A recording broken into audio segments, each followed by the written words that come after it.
नमस्कार, आप देख रहे हैं इंडिया न्यूज। आपके साथ मैं हूं चित्रा त्रिपाठी। नाबालिग से रेप के आरोपी आसाराम जेल से बाहर आने के लिए फिर से नए नए पैंतरे आजमा रहे हैं।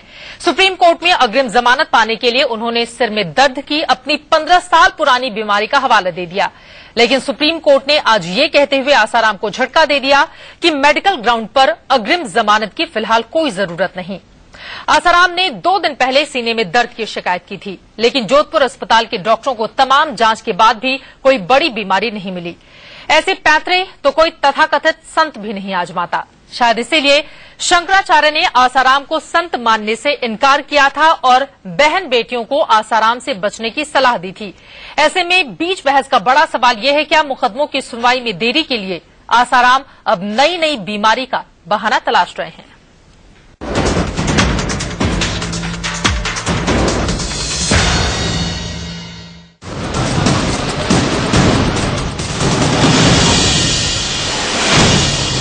कभी सिर में दर्द, कभी सीने में दर्द। नाबालिग से रेप के आरोपी आसाराम का इन दिनों दर्द से सामना हो रहा है।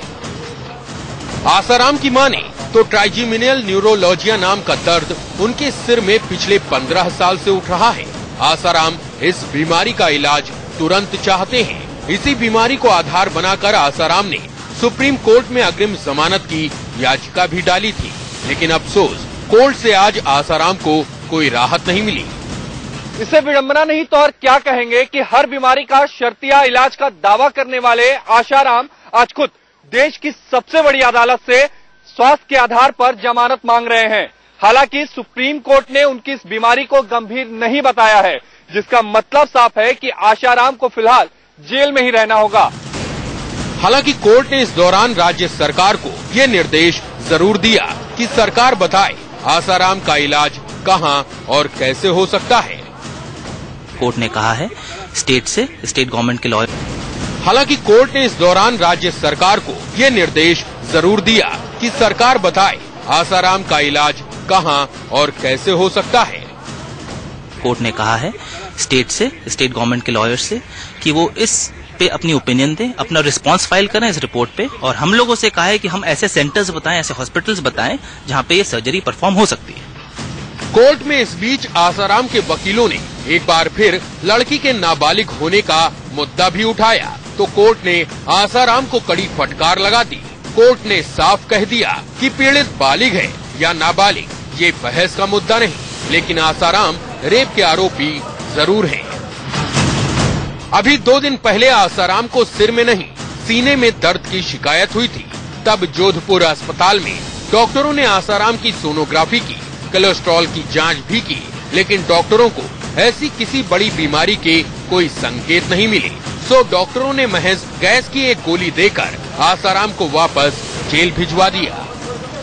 यहाँ हमने लाके इनकी ईसीजी और हार्ट से रिलेटेड सारी जांच करी और हृदय रोग के स्पेशलिस्ट को भी दिखा दिया। उनकी ईसीजी भी नॉर्मल थी और ड्रॉप आई एक टेस्ट होता है हार्ट के लिए, वो भी नेगेटिव था, तो उनको नॉर्मल दवाई देके उनको वापस भेज दिया।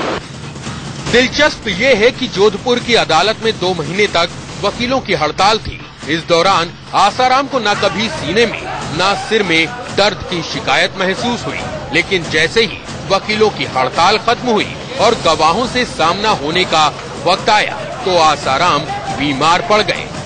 ऐसे में ये सवाल बड़ा है कि क्या मुकदमों की सुनवाई में देरी कराने के लिए आसाराम बार बार नई नई बीमारी का बहाना ढूंढ रहे हैं।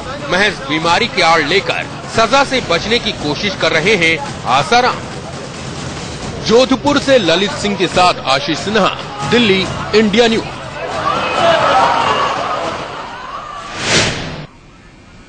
सवाल बड़ा ये खड़ा होता है कि सुप्रीम कोर्ट ने आसाराम को जिस तरह से फटकार लगाई है उसका मतलब क्या है, और आसाराम नए नए पैंतरे आजमाकर आखिर साबित क्या करना चाहते हैं। इसी पर बीच बहस की हम शुरुआत करेंगे। तमाम खास मेहमान इस वक्त हमारे साथ जुड़ चुके हैं, उनका परिचय आपसे मैं करवा देती हूं। हमारे साथ इस वक्त स्टूडियो में मौजूद हैं पंडित राजकुमार शास्त्री जी, जो शंकराचार्य सपोर्टर हैं और साथ ही धर्माचार्य भी हैं। नोएडा स्टूडियो में ही हमारे साथ सीनियर एडवोकेट रविंद्र कुमार जी मौजूद हैं। हमारे साथ अखिलेश तिवारी जी जुड़ चुके हैं, आसाराम की सपोर्टर हैं मुंबई से, और कमल जी आसाराम की फॉलोअर, वो भी बस कुछ ही देर में जुड़ने वाली हैं। लेकिन सबसे पहला सवाल रविंद्र कुमार जी आपसे ही। सुप्रीम कोर्ट ने साफ साफ कह दिया है कि जिस मेडिकल ग्राउंड को आधार बनाकर जमानत चाहते हैं उसकी कोई जरूरत ही नहीं है। ये पूरा निर्देश पूरी जो टिप्पणी की गई है सुप्रीम कोर्ट की ओर से, ये फटकार कहती क्या है? ऐसा है कि पिछले साल आपको याद होगा कि 30 अगस्त के दिन जो है आशाराम को सूरत से गिरफ्तार किया गया था और तब से लेकर अब तक जो है आशाराम जो है 30 अगस्त की गिरफ्तारी हुई। हाँ, 30 अगस्त को। तो तब से लेकर अब तक जो है 13 बार जो है आशाराम ने जो है अपनी इंटरिम बेल और रेगुलर बेल के लिए विभिन्न अदालतों का दरवाजा खटखटाया है और हर बार वो जो है कारण बताते हैं कि मेरे सर में दर्द है, मेरे सीने में दर्द है, मेरे को जो है एक महिला वैद्य की जरूरत है। तो इस तरह की जितनी भी दलीलें हैं उनकी अब तक जो है सुप्रीम कोर्ट हमेशा जो है दरकिनार करता रहा है और आज जो है सुप्रीम कोर्ट में जो उनकी बेल थी ये उन्होंने तीसरी बार सुप्रीम कोर्ट में बेल दायर की है और सुप्रीम कोर्ट ये मानती है कि बार बार जो है एक ही आधार पर अगर आप बेल मांगते हैं तो आप अदालत का समय भी खराब करते हैं और जानबूझकर आप जो है किसी भी ट्रायल को देरी से करना चाहते हैं ताकि ट्रायल डिलेल हो और उनको सजा न मिल पाए। सुप्रीम कोर्ट की ओर से कहा गया है कि जब तक अहम गवाहों की गवाही पूरी नहीं हो जाती है तब तक जमानत का सवाल ही नहीं उठता। रविंद्र जी, देखिए ऐसा है, सुप्रीम कोर्ट ने जो बात कही है कि जब सारे अहम गवाहों की गवाही हो जाएगी तो उसके बाद जो है आप देखिए जो हमारा क्रिमिनल जस्टिस सिस्टम है उसमें जो है 313 में अभियुक्त के बयान होंगे और अभियुक्त के बयान के बाद जो है अगर वो अपनी कोई डिफेंस लीड करना चाहता है वो करेगा और ट्रायल खत्म हो जाएगा और ऐसी हालत में मैं कहता हूं कि पूरा जो ट्रायल है 2-3 महीने में ही खत्म हो जाएगा और आशाराम अगर बेल लगाते भी हैं तो उसकी सुनवाई होने से पहले ही मेरा मानना है कि बेल की जगह जो है उन्हें जेल का रास्ता देखना पड़ेगा। बेल की जगह जेल का रास्ता देखना पड़ेगा और पूरे मामले में अब तक क्या कुछ घटा है वो भी हम आपको टीवी स्क्रीन पर दिखा रहे हैं और इसी सवाल के साथ सीधे मुंबई चलेंगे। अखिलेश तिवारी जी, आसाराम की मुश्किलें तो लगातार बढ़ती भी चली जा रही हैं, फिर बार बार एक ही मेडिकल ग्राउंड को आधार बनाकर वो कोर्ट तक जाते तो हैं लेकिन फिर से उन्हें फटकार का सामना करना पड़ता है। आखिर दर्शाना क्या चाहते हैं आसाराम? निश्चित तौर से विषय कानून के दायरे में है तो अदालत में हर व्यक्ति का अधिकार है वो अपना पक्ष रखता है। जो उनकी बीमारी है उस बीमारी के पक्ष में अगर वो बात कहते हैं तो उसमें गलत क्या है? अब माननीय अदालत क्या न्यायाधीश महोदय देखते हैं उनके ऊपर है और उसमें आसाराम बापू अपना जिस प्रकार से उनका अधिकार है वो अपना अधिकार का प्रयोग कर रहे हैं। अरे जब एक ही टॉपिक पे बार बार उनको उस मामले में फटकार का सामना करना पड़ता है उसके बावजूद फिर उसी को ग्राउंड बनाकर वो पहुंच जाते हैं, उन्हें कोर्ट की बातें क्या अभी तक समझ में नहीं आ रही कि कोर्ट आखिर कहना क्या चाहता है? नहीं, कोर्ट कहना चाह रहा है लेकिन मैडम व्यक्ति का अधिकार होता है जी। वो अपने अधिकार का प्रयोग कर रहे हैं। अगर उनको बीमारी है किसी प्रकार की तकलीफ है, मैं आती हूँ जी, किसी प्रकार का तकलीफ है तो अपना दर्द कहना उनका अधिकार है। अब न्यायालय और चिकित्सालय क्या कहता है वो उनका विषय है। न्यायालय और चिकित्सालय क्या चाहता है ये उनका विषय है, लेकिन दोनों ही जगहों से बार बार वो अस्पताल भी जाते हैं तो उन्हें सिर्फ एक छोटी सी गोली दी जाती है और कहा जाता है सब कुछ ठीक है, परेशानी की कोई बात नहीं है, लेकिन फिर हर अगले महीने यही नया पैंतरा आजमाते हुए आसाराम दिखाई दे रहे हैं। लेकिन यहाँ पर पंडित राजकुमार शास्त्री जी, सवाल आपसे बड़ा ये है, शंकराचार्य की ओर से भी बयान दिया गया था कुछ दिनों पहले और उन्होंने साफ साफ कहा था कि आसाराम के खिलाफ उन्होंने कड़ी टिप्पणी की थी, वो बयान भी हम सुनवाएंगे। तो क्या ये माना जाए कि वास्तव में आसाराम सिर्फ नए पैंतरे आजमाकर दरअसल देर करना चाहते हैं पूरे मामले में? देखिए, बहुत सुंदर बात आपने पूछी है और इस इंडिया न्यूज के माध्यम से पूरे देश को एक धर्म शास्त्र का ज्ञान होगा। और जो मैं तो ये बात कहना चाहता हूं कि जो आसाराम बापू के समर्थक बने हुए हैं, बापू कहना तो एक पाप है, ऐसा शब्द उनके साथ ऐसा पवित्र नाम नहीं जोड़ना चाहिए, क्योंकि पुराण के 3 अध्याय के 37वें श्लोक में बड़ा स्पष्ट लिखा है, ना नमस्कार योग्यो ही सा कदापि द्विजाधमः तम पूजयन्त्ये मूढ़ास्ते वै नरक गामिना। अर्थात ऐसे व्यक्ति, ऐसे मूढ़ व्यक्ति को कभी नमस्कार नहीं करना चाहिए, कभी प्रणाम करना नहीं चाहिए, वो द्विजों में अधम कहलाता है। और ऐसे व्यक्ति की जो पूजा करते हैं वो नरक गामी होते हैं, वो नरक में जाते हैं। ऐसे व्यक्ति की पूजा करते हैं, राज भार्या विलासी चा परधारा पकहार का कन्यायाम काम कश्चैव सती नाम दूष कश्या, जो सती के सतीत्व को दूषित करते हैं, कन्या को काम की दृष्टि से देखते हैं, राज भार्या की इच्छा करते हैं, पर स्त्री के धर्म का जो है नष्ट करते हैं, ऐसे व्यक्ति को कभी प्रणाम नहीं करना चाहिए। और जो उसको प्रणाम करते हैं, उसकी पूजा करते हैं, उसका सम्मान करते हैं, ऐसे पापी को प्रणाम करने वाला भी नरक में जाता है। चलिए इसका जवाब कोमल से ले लेते हैं। आसाराम समर्थक हैं, मैं तो उनसे प्रार्थना करता हूं कि पापी से अपनी जान छुड़ाइए, भगवान का भजन करिए, नहीं आप भी अपना नरक का रास्ता। राजकुमार जी की बातों से इत्तेफाक रखेंगी, पापी से अपना पाप छुड़ाइए। कोमल जी, इसी मुद्दे पर पहले भी बहस हो चुकी है और मैंने अपना पक्ष जो है बड़ी क्लियरली रखा है। अभी भी मैं बोलना चाहूंगी कि हम किसी की मेंटालिटी को या इंडिविजुअलिज्म को थोपने वाले कहां से हो जाते हैं। ये तो मेरी पर्सनल विश होगी ना, मेरे को डेमोक्रेटिक कंट्री है, राइट दिया है, मैं किसको मानूं, किसकी पूजा करूं या किसी की पूजा नहीं करूं। अगर आज एक मैच्योर बालिग औरत अगर किसी को बाबा मानकर मान रही है, उन्हें गुरुदेव मान रही है, तो उनका भला हो रहा होगा उनसे। तो हम इस पर आई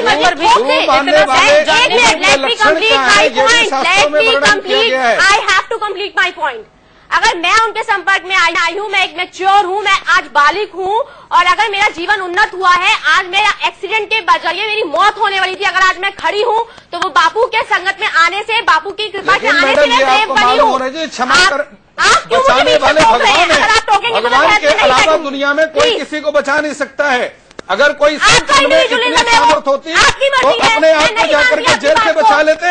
अपने कर्म का दंड जेल में भोग रहे हैं, आप कह रहे हैं वो आपको बचा रहे हैं।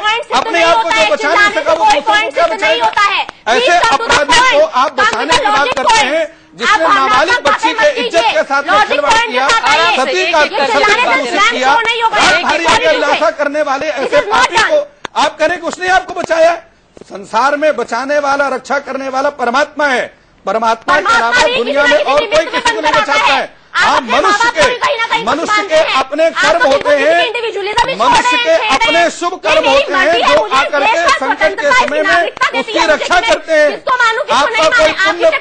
आपका कोई पुण्य कर्म था जिसने आपके संकट में आपकी रक्षा करी है, आप उसके लिए भगवान का धन्यवाद करें। किसी पापी का धन्यवाद करने से आप भी नरकगामी होंगे। आप सुप्रीम कोर्ट नहीं है, आपके कहने मात्र से वो पापी नहीं बन जाते। सुप्रीम कोर्ट ने अपनी जजमेंट दे करके दुनिया के सामने सिद्ध कर दिया है कि पाप का अंत आखिर नरक है। निष्पापी तय नहीं कर सकते हैं। पाप और धर्म का निर्णय शास्त्र करता है और शास्त्र का प्रमाण लेकर के मैं बैठा हूँ। बड़ा स्पष्ट लिखा, कन्यायाम कामुकश्चैव, कन्या को काम की दृष्टि से देखने वाला, पंडित नहीं सिद्ध हो जाएगी। कन्या को काम की दृष्टि से देखने वाला भी नरक में जाता है।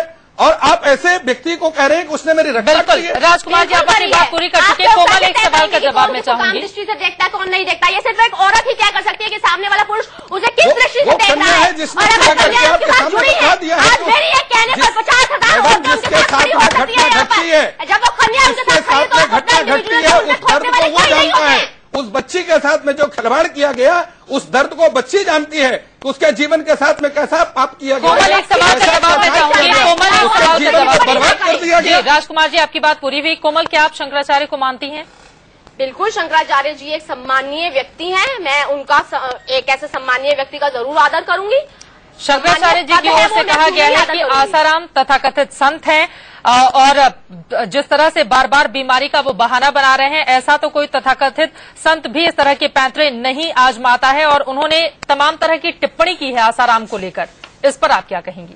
देखिए, शंकराचार्य जी जो है वो एक बड़ा सम्मानीय पद है। वो एक पद का मैं सम्मान करती हूँ, उस पद का सम्मान करती हूँ। और इस पर मैं ये बोलना चाहती हूँ कि हमारे हिंदू समाज में बहुत सारे धर्म और पद और ग्रंथ माने जाते हैं। अगर हम किसी समाज को चाहते हैं तो हम चाहते हैं कि उसका समाज में निंदा ना की जाए। अगर हम निंदा करते हैं तो सबसे पहला कीचड़ हमारे पर उठकर आता है। हम क्यों समाज की निंदा करना चाहते हैं? समाज का जो सबसे बड़ा वर्डिक्ट है वो सुप्रीम कोर्ट का होता है। अगर हम सुप्रीम कोर्ट से बड़ा कोई भी नहीं है की ओर से नहीं बताएंगे कि साईं को मानो या साईं को नहीं मानो। जिनका साईं के सामने आने से उद्धार हुआ है, जिनका जीवन उन्नति में गया है, वो साईं को मानेंगे। बयान के आधार पर धर्म का निर्णय कर्म के आधार पर होता है। चलिए, साईं के टॉपिक पर हम नहीं जाते हैं। एक बार अशोक पुरुषार्थी जी के पास चलते हैं। हमारे साथ आसाराम के समर्थक जुड़े हुए हैं। अशोक पुरुषार्थी जी, बार बार नए नए पैंतरों को आजमाकर सुप्रीम कोर्ट का रुख तो कर रहे हैं आसाराम, लेकिन आज एक बार फिर से झटका लगा उन्हें। अब आगे क्या होगा? चित्रा जी, ऐसा है, झटका उनको नहीं लगा है और आपको आचार्य भोलानंद थे, उन पे आप डिबेट नहीं करती हैं। लड़की की सहेली बयान देती है कि लड़की ने झूठ बोला है, जिस टॉपिक पर आज है बहस उस पर हम आ जाएं, आगे बाकी टॉपिक पर भी कर लेंगे। रामचरित, अरे आप सुनिए तो वो मुद्दा नहीं बनता है। देश इस समय विकास की तरफ चल रहा है, इंडिया मेकिंग की बात हो रही है। इस डिबेट का पहली चीज कोई महत्व नहीं है। दूसरी बात, जो शास्त्री जी बैठ के बोल रहे हैं तो मैं उनका जवाब देना चाहता हूं कि रामचरितमानस में 2 चौपाइयां हैं। एक ये है कि जाकी रही भावना जैसी प्रभु मूरत देखी तिन तैसी। तो पहली चीज तो भक्ति और ज्ञान वैराग्य की बात है। यहाँ भक्ति और ज्ञान वैराग्य की बात नहीं है, यहाँ पाप और पुण्य का निर्णय हो रहा है। अलग आलसहूं नाम जपत मंगल दिस दसहूं। और जब ऐसे लोग अपने पापी वाणी से बापूजी का नाम लेते हैं तो इनका भी मंगल होता है। दूसरी बात स्वामी जी ने निज कृत कर्म भोग सब भ्राता कौन सुख दुख कर दाता चौपाई भी लिखी है, जो अपने कर्म का दंड आज 1.5 साल से बापू वहाँ भोग रहे हैं। ईसा मसीह को सूली पर चढ़ाने वाली की श्रेणी में आते हैं। इनकी कोई गिनती नहीं है समाज में। रह गई शंकराचार्य जी की बात, तो शंकराचार्य जी का सम्मान करते हैं। कर्म का दंड न कोई नहीं रहा है, न कोई किसी को शंकराचार्य जी का सम्मान करते हैं। लेकिन जिस अयोग्य को पद मिल गया है हम उसका सम्मान करते हैं। को बांटने का पिछले 2 महीनों से प्रयास कर रहा है। हम सम्मान भी नहीं कर सकते हैं। अब अशोक पुरथारसी जी, आपने अपनी बात पूरी करी। कोमल, कोर्ट की ओर से कहा गया है कि बार बार नाबालिग का मुद्दा आप उठा रहे हैं। आसाराम रेप के आरोपी हैं। दरअसल मुद्दा ये होना चाहिए, बार बार कोर्ट को बरगलाने की कोशिश की जा रही है। सुप्रीम कोर्ट जैसी संस्था की ये सख्त टिप्पणी है, उसके बावजूद भी आप इस तरह की बात की। लड़की की इज्जत का सवाल है, एक ही टॉपिक को बार बार उठाया जा रहा है। इस पर कोर्ट नाराज भी दिखाई दिया। आपकी प्रतिक्रिया में चाहूंगी। अशोक जीवन को बर्बाद करके रख दिया। चित्रा जी, जिसके ऊपर आरोप लगा है उनके 4 करोड़ भक्त आज भी हैं। एक अदनी सी लड़की एक तरफ है, 4 करोड़ लोग आज भी हैं। कोर्ट का कोई फैसला नहीं आया है। मेडिकल रिपोर्ट में कहीं भी रेप की पुष्टि नहीं हुई है। आप दिखा दीजिए दावे के साथ में कि मेडिकल रिपोर्ट में रेप की पुष्टि हुई है। पिछली बार नहीं, कोर्ट ने तारीख बढ़ाई है। कोर्ट ने 15 अक्टूबर को तारीख दी है, उस पर सुनवाई करेगी कोर्ट।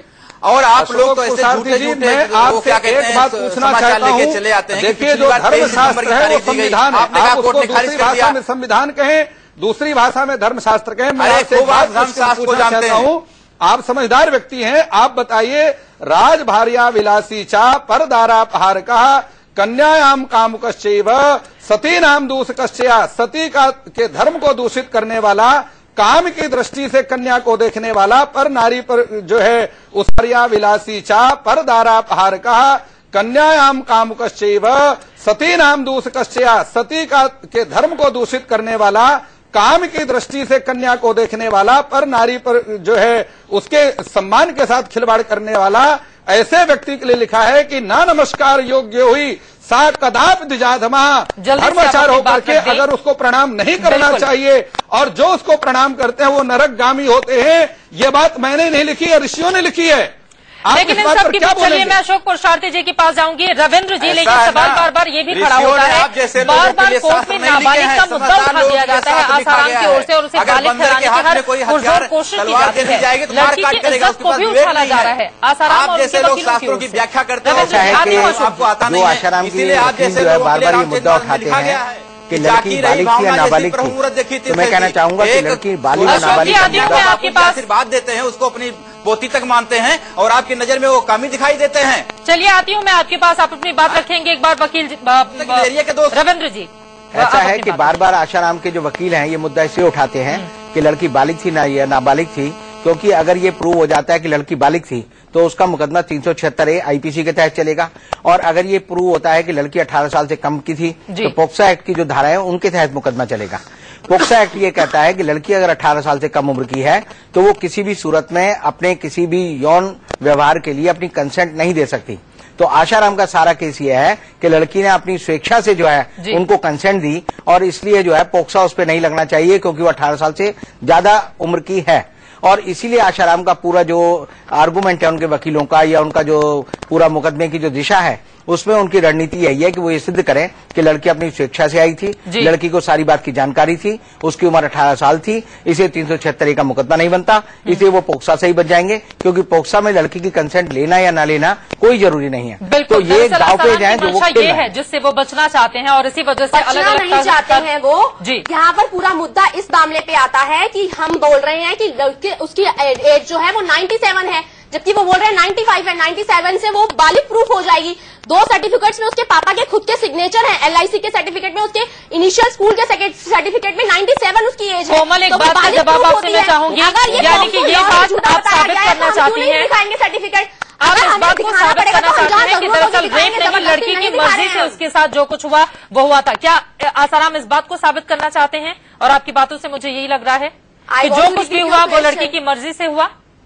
कुछ हुआ ही नहीं है, ये एक मनगढ़ंत कहानी है, कुछ भी नहीं हुआ है। तो फिर बालिग और नाबालिग का मुद्दा उठाया जा रहा है बार बार, वो भी तो लड़की की उम्र 97 में आ रही है, बालिग है वो लड़की, हम हमेशा से कह रहे हैं। उसके पिता ने उसे सिग्नेचर से साइन किए हैं। मैडम, लड़की बालिग है या नाबालिग है, क्या आप ये कहना चाहते हैं कि उसके साथ में कोई दुष्कर्म नहीं किया गया, उसको कोई बुरी नजर से नहीं देखा गया? कोई भी कन्या, चाहे किसी की भी कन्या हो, वो गरीब हो या अमीर हो, लेकिन कोई भी कन्या, आपकी बात बता दूं, कोई कन्या अपनी इज्जत को बाहर उछाल करके नहीं लाएगी, आपको मानना पड़ेगा।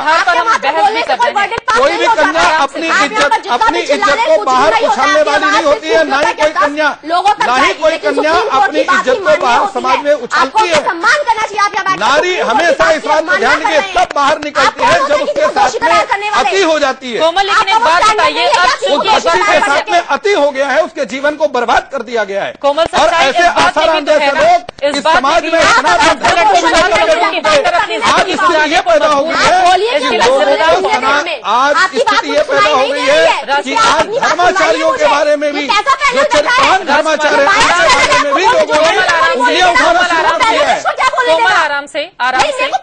अरे आप नाराज मत होइए, आपकी तबियत भी खराब है। नहीं बोलने दे रहे, वही तो मैं बोल रही हूँ, क्योंकि आप पाप का साथ दे रही हैं, पाप का साथ मत दीजिए। आपका पैनल ही आप नहीं चुप करा सकते, आप अपना क्वेश्चन नहीं समझा पा रही है मुझे, तो how can I answer your question? Komal, मेरा सीधा सा सवाल ये है, आज लड़की अगर एक कमरे के भीतर अपनी जिंदगी गुजारने को मजबूर हो रही है, उस लड़की के बारे में कभी भी सोचा है? आप खुद एक महिला हैं, आपकी भी छोटी बहन होगी, इसके बारे में भी तो गंभीरता से सोचा करिए।